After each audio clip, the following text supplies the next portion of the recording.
Welcome to another episode of Purchase to Profits. I'm Seth Ferguson.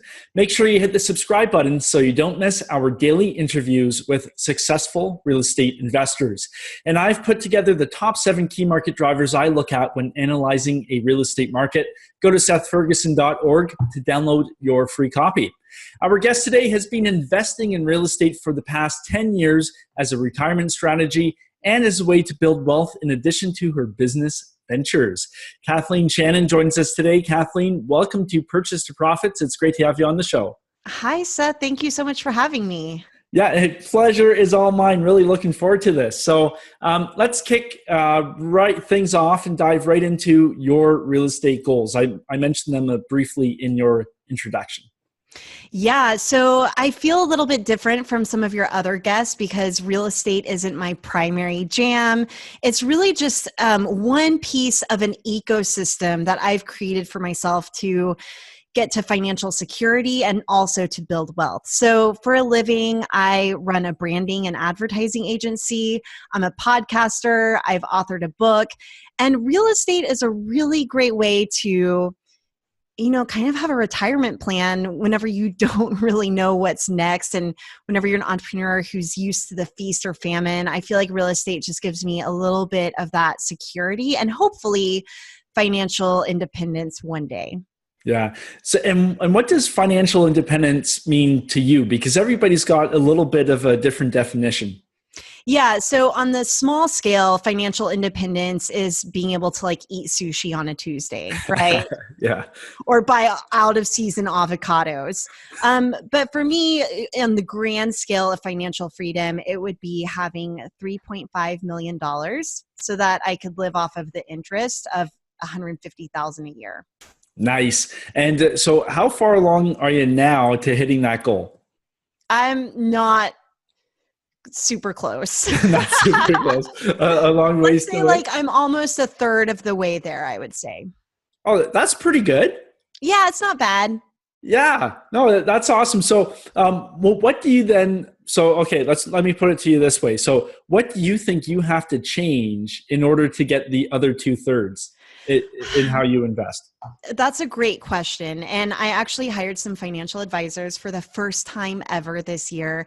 And it was funny because I was watching one of your other episodes and I didn't even know that there was a thing where financial advisors and real estate investors kind of butt heads. But guys, I didn't know. See, this is where, and you'll probably learn this along the way, some of my naivety and unawareness has probably led to some of my success. I've just stumbled into some of these things as I go.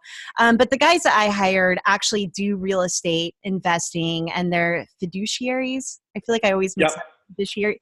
Yeah, that's a tongue twister. You have to say it 10 times fast. So their goal is to look at the whole picture and to advise, looking at the whole picture. And so they aren't at all anti real estate. And they also understand owning a business and how that fits into the picture as well. So whenever it comes to building wealth and getting to that place, I think that there are some things that I could do to fast track it, some things that I've learned from other real estate developers that don't sit right with me or go against gut feelings that I have. And the way that I've been building wealth as I go, I think of the businesses that I own as a little bit more volatile. There's not a lot of security in those. So I'm not necessarily banking on those. Those are they feel like a day job, if anything. But yeah, with real estate investing, there's a lot of things that I could do, but I'm just kind of trying to play the slow game and play the long game and see what happens along the way, just trusting my gut along the way. So I don't know, honestly, I don't know what needs to change or what I need to do. Probably take some more risks, but I'm kind of risk averse. So it's okay if it takes a little bit longer. Yeah. And you know what? Risk averse, real estate is perfect because it's the most stable asset you can own.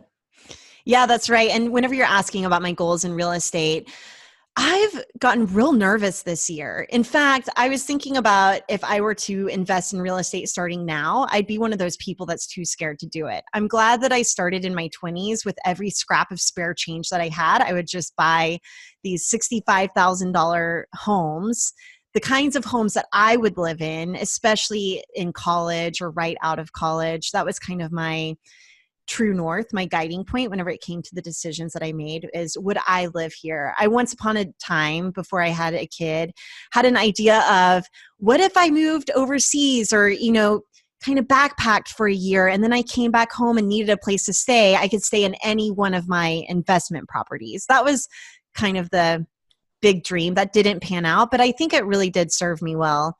And yeah, so I think that whenever it comes to my goals this year, I got a little freaked out and I thought, oh my gosh, I just want to make sure that my assets are protected and well maintained. I'm actually renting a house for the first time ever. I made a big move from Oklahoma to Detroit, Michigan, and I didn't know the area. So I wanted to rent a house, and being on the other side of that landlord-tenant relationship really made me think, okay, wow, I hope that my tenants are taking care of my home. I want to be the kind of landlord that keeps up with my investments. And so that's one of my biggest goals this year too, is to look at each property. Is it being well maintained? We have great tenants in there. What's happening? Yeah. And you said that back in the day when you were younger, you were saving every penny. How did you even get exposed to real estate investing? Did you read a book or did you talk to somebody? Thank God I didn't read a book about it. So it's funny. I'm the youngest of 3 siblings, and we all went to the same college. And I remember whenever my older sister, who's 7 years older than me, went to college, my mom told my dad, oh, there's a $35,000 house on campus. You can probably see where this story is going. We should buy it. And then all the kids can live there while they're going to school. And my dad was too freaked out to buy a house, to be renting it. What about whenever the kids graduate? Well, by the time my brother went to school, my dad was on board. So he bought a house for my brother to live in. Then I lived in it. And then after I moved out, I managed the property. So I helped find tenants. I helped take care of it. It really was hands-on training of how to manage an investment property. And so then I bought my own house. And whenever I went through some life changes and milestone transitions, I moved out of that home and moved in with my now husband. We bought a second home together, and we decided to rent the first property out. So it was kind of like that really simple first next step. Like, let's not sell this thing. Let's just rent it and see how it goes. Nice. And so are you then focusing on the single family homes as for your portfolio? I am. And I do have this dream whenever you talk about big goals. I have this it's more of a dream or even a fantasy of owning maybe like a 4-plex or an 8-plex at the most. And I love the idea of hiring artists to maybe remodel or envision what each unit could look like. So I have these fun, creative ideas. I also love the idea of commercial development, and I do branding for a living, and getting a startup in a commercial property, doing their branding, kind of acting as an incubator space. I have these big dreams. I'm probably in this phase of my life. I have a 5-year-old, so I'm a little bit too tired to execute on some of these things for now, but maybe later. But for now, we have, let me see, 7 investment properties. They're all single family, and I purposefully buy 2-bedroom places as small as possible, because whenever it hits the fan, it's less to clean up. Yeah. Actually, that's a good way to think about it. And you mentioned using your gut a lot. So what does what do you use your gut for, and like what does it say to you? I mean, I'll walk into a property and I like to feel the vibes. Does it feel good in this space? Is it a space that I would live in? These are kind of the questions that I filter through. I also really like buying properties that are historical neighborhood adjacent or next to really cool areas that could start to grow into. So I can buy the house that I can afford next to the neighborhoods that I love. Path of progress kind of thing, right? Yep. Yeah. And how are you finding, because you're working full time, you've got your portfolio, and lots of people when they start investing, that they're doing 2 things at the same time. How have you managed it? And if your portfolio is taking time, how do you make sure you're still looking after your job, all that kind of stuff? Yeah, great question. So, as I'm growing in my business, my opportunities increase, my demands on myself as the CEO increase. I published a book and went on book tour. So, I am definitely very busy. I have a family. The first couple of properties I was able to manage myself. And in one of the first properties, a family moved in and I ended up having to evict them. And it was one of the hardest things I've ever done. It was a little bit heart wrenching. And after that point, I knew I needed help. So we actually hired my husband's mother, so my mother in law, to act as our landlord and to manage our properties. She retired. She loves watching HGTV. It was a really good fit, and she's learned a lot along the way. So she's been with us now for, I would say, 6 or 7 years, Oh, and it wow. has been incredibly helpful. I hope that she stays with us every year. I'm like, we need to give your mom a raise. She does such a great job. And that's probably been one of the bigger challenges is sometimes as my entrepreneurial mind starts to spin, I think, well, maybe I should start a property management company of some sorts that manages properties with integrity, responds to their clients quickly. If the AC is out, they're calling someone out within the hour, to come fix it. Whenever I was interviewing some property management companies, I felt like it was them against my tenants when in fact it's the opposite. You should be serving my tenants. So stuff like that has been a big shift. And then on top of that, I have a team at my businesses as well. So I have partners. I have a team of 8 people at my branding agency. For the podcast, Being Boss, I have a whole team of people over there helping us edit the episodes, upload them. So it's a lot of support and a lot of help. Yeah. And, have you developed any other, routines or rituals that have helped make you successful? Um, this is really, I don't know if it directly contributes, but I do work out every morning. And I find that a lot of successful people tend to move their bodies, Yeah. every single day. And one thing that I've started doing, I almost posted this as a meme to Instagram. Like, if you want to do one hard thing or one scary thing a day, take a cold shower. Like, turn it all the way to cold. And if you can handle that, you can handle just about anything. Actually, yeah, I'm not sure if I'll try that. That's the gentlemen listening have different issues in cold showers. You So know what? It's really good for heart rate variability. It's yeah, kind of like a biohacking thing. yeah. Oh, Yeah, okay. Well, maybe I'll think you should about it. try it. Okay, I'll give it a shot. So okay, let's talk about a Keystone deal. So a deal that made a big impact on you and your business. Is there one that comes to mind? There are two. Can I share Okay. two? Is Yeah, that sure. Let's do two. so? The first one is buying our first investment property that we didn't live in. That felt like a really big deal. And, buying a home for yourself is very emotional and it's, you get tied up in it. Even, in fact, I just bought a home this last month as a primary residence here in Michigan, and it was emotional. And I was bidding on this, I was in a bidding war. I would never have done that for an investment property, but I bought my first investment property as an investment, and that felt huge. It really was. All the other homes I was able to put, 3 to 5% down. This one I needed to scrape together 20%. I remember after we bought it, my husband and I, we grabbed cupcakes and champagne and went to the space and popped open the champagne, and we were like, wow, this is it. And my husband is a software engineer. He does autonomous driving engineering, which is how Oh, we ended up cool. in Michigan. And so he's real nerdy and had this spreadsheet going on how these properties would start really sustaining and growing themselves. It hasn't quite been that. I remember thinking whenever we hit 7, we'll get to the point where the profit from the properties themselves can buy more properties. I think that we probably take too good of care of our properties because a lot of the money that we make on them goes back into them in just sustaining them. And I do think of it as a long-term retirement plan, or if my kid needs to go to college, selling a property and using the cash or whatever that looks like in 20 years.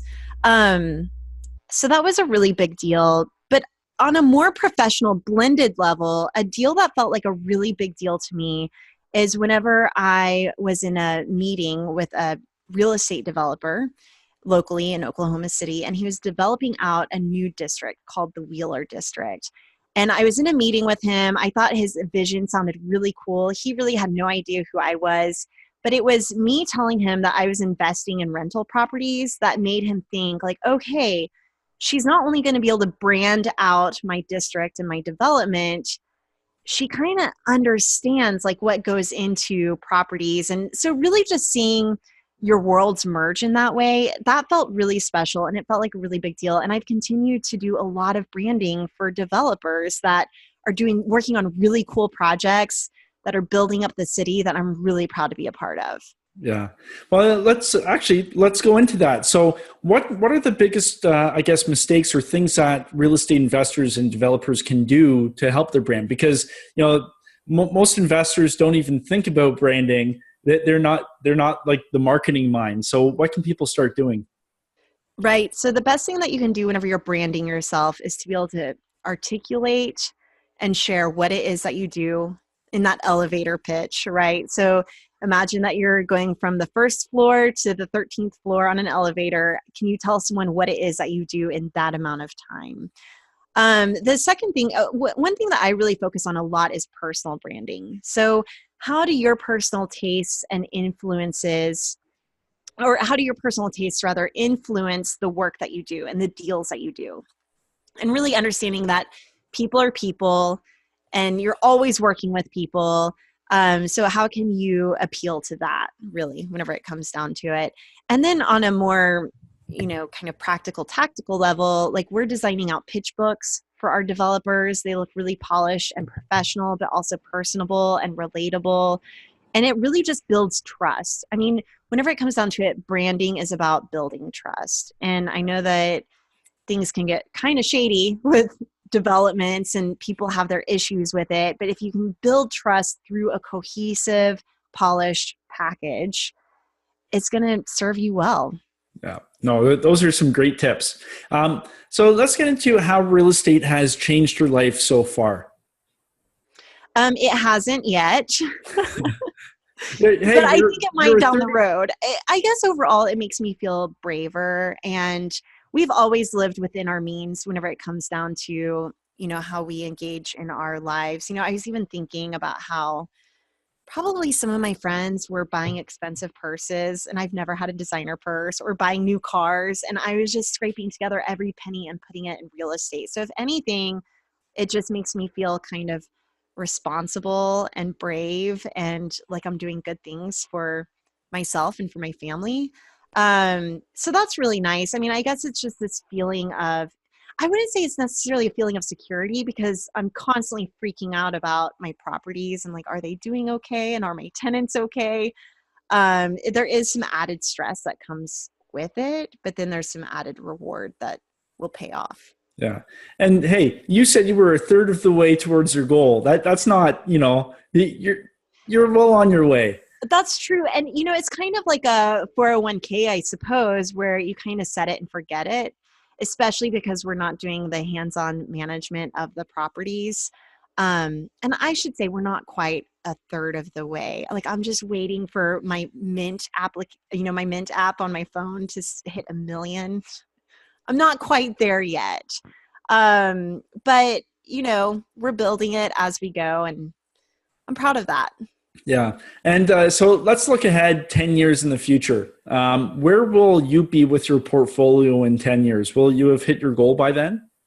It's so funny whenever you say portfolio. I feel like here's what's funny about real estate and investing and hiring financial advisors is my identity is not at all wrapped up in this stuff. My identity is really wrapped up in my work as a creative entrepreneur and as an author and a podcaster. So hearing you say portfolio, I'm like, wow, do I have a portfolio? You've got 7 properties. I know, it's just so funny. Like, it feels like You just need like a monocle and a cigar, and then you can say, "Oh, it's my portfolio." someone get this girl a cigar, and maybe a tumbler of whiskey, Yeah, right? there you go. So in 10 years, let's see, I will be 47 years old. My son will be 15. I imagine, I don't know, I really do love the idea of having like one multifamily, like really small, artsy multifamily unit. I don't know how that would happen or when. And funny enough, since moving to Detroit, Detroit's known for having a lot of really cheap properties. I don't know the area well enough to say, to feel confident in buying some of those. In some cases, you couldn't pay me to have some of those. Like, I would imagine it would be more trouble than it's worth. But who knows? Maybe I'll start kind of investing in the Michigan area. But that is one thing I really want to mention whenever it comes to building this portfolio so far, because I don't consider myself, I mean, I'm a graphic designer, right? The kind of person that invests in real estate. And it really was one at a time. And it was being in the right place at the right time. Oklahoma City was in this growth phase. We were getting an NBA team. The rental market was really solid. And the housing prices were that of a third world country. Like, it was just super cheap. So I really was in the right place at the right time. And I acknowledge that and I recognize that. And I wonder if that could happen here. And within the next 10 years, we don't know what kind of bubbles are going to be burst and what's going to happen with the economy. But I could see buying probably 5 to 10 more single family properties or really small multifamily properties.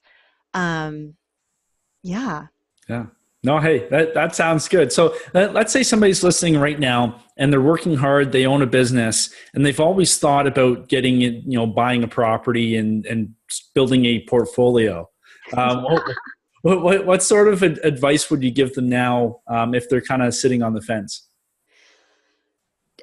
Depending on probably your context and your situation, if you are young enough and scrappy enough, I would buy a property that would feel kind of like a starter home or a first investment property and live in it for a couple of years.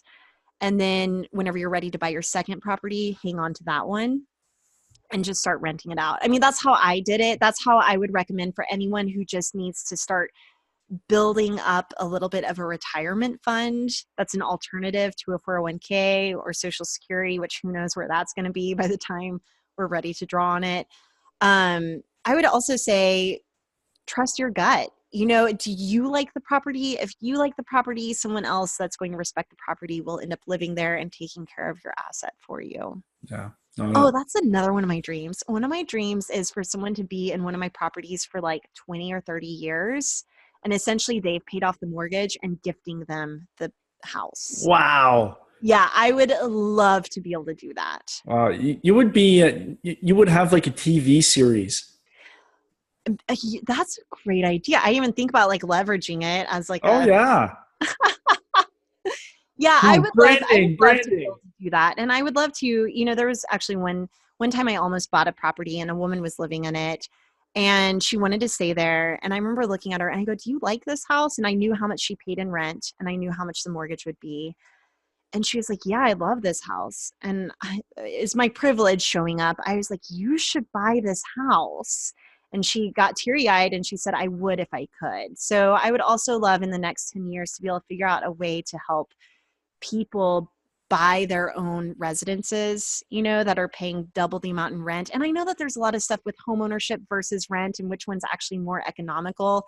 I don't know. I'm on the fence with that. I like owning my own properties. And I think that it could help people who have traditionally been marginalized to own their own properties and start building wealth for generations to come. Well, maybe you could start up like a rent-to-own division in your company. Yeah, maybe so. Yeah, right. Hey, we just figured out the next step in your business. That's awesome.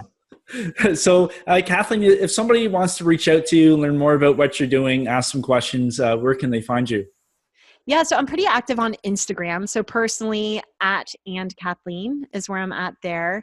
But professionally, you can find me at braidcreative.com. That's my branding and advertising agency. And then I'm also at beingboss.club. So that is my podcast where I talk about mindset, habits, routines, boundaries, life, money, kids, all the things with my business bestie, Emily Thompson. So that's called Being Boss. And you can find us on iTunes and anywhere you listen to podcasts. Yeah, go check it out. Well, Kathleen, just want to say thanks so much for taking the time today and sharing those awesome stories with us. Thanks for having me, Seth. Yeah, it was my pleasure. And to you, our viewers, I wish you well on your journey from purchase to profits. See you next time.